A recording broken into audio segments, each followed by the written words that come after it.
Sara Souza Ferreira, sou residente do CI Digital e estou aqui para fazer a atividade 10 que foi proposta. Basicamente, primeiramente, a atividade ela pedia para explicar alguns conceitos que foram abordados na aula, e esse vai ser o meu primeiro objetivo. Então, falando um pouco sobre o FPGA que a gente aprendeu em aula, a gente tem que, em geral, ele é um dispositivo que pode ser reprogramado para implementar circuitos lógicos. Então, diferentemente de trabalhar com microcontroladores, por exemplo, né, que quanto as instruções, os FPGAs, eles implementam no hardware diretamente. Então, quando você grava um design no FPGA, você literalmente está criando um circuito eletrônico dentro dela, como se estivesse montando componentes físicos, né? E tudo isso é feito através, né, dos códigos. E aí a gente tem também os blocos lógicos, né, que são, entre aspas, tijolos do FPGA, são formados por lútenes e multiplexadores e flip-flops.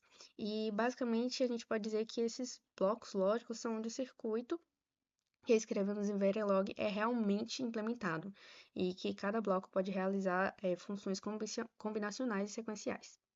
Outro conceito também muito importante é o conceito que a gente tem sobre blocos de interconexão, que basicamente são eles responsáveis por conectar os blocos lógicos entre si. Então, é como se fossem as estradas internas que a gente tem no nosso FPGA. E outro conceito também que é muito relevante são os blocos de I/O, ou melhor, de input e output, né? Os blocos de entrada e saída, que basicamente são os blocos que fazem a interface com o mundo externo. Então, ele pega o nosso FPGA e conecta, né, os botões, a LEDs, displays, sensores, enfim, né? São responsáveis, né? São os blocos que são responsáveis por receber e enviar sinais entre o FPGA e o mundo externo, vamos assim dizer. Na interface do Quartz, basicamente, eu resolvi implementar um contador simples de 4 bits. Então, basicamente, a implementação vai ser ela incrementada a cada pulso de clock na borda de subida e só conta quando o sinal de enable estiver em ativo. Então, aqui nesse módulo que a gente fez, a gente tem as 3 entradas do clock, do reset e do enable. E esse enable, como eu falei anteriormente, ele serve justamente para para habilitar a contagem. E aqui a gente tem o nosso output, né, que é o nosso registrador. Aqui a gente tem o nosso bloco processual e aqui a gente vai fazendo justamente essa incrementação dos bits.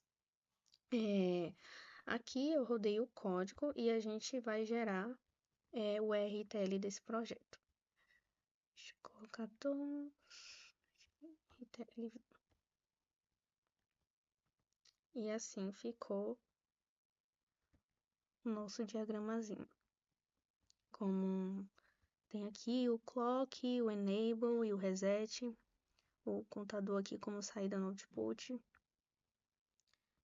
Outro detalhe também importante foi que para a verificação do projeto e ver se ele realmente está funcionando, foi criado o teste bench. No teste bench, basicamente, aqui eu instanciei o módulo. Então, eu instanciei um módulo, passei os parâmetros, tudo bonitinho, a saída aqui e tal. E aqui a gente tem esse bloco que a gente vai mudando os valores do reset e do enable, esperando um tempo, justamente para a gente ver como o circuito ele vai se comportar. Então, basicamente, foi essa a ideia do teste bench aqui. Então, vou sempre mudando os valores do reset e do enable.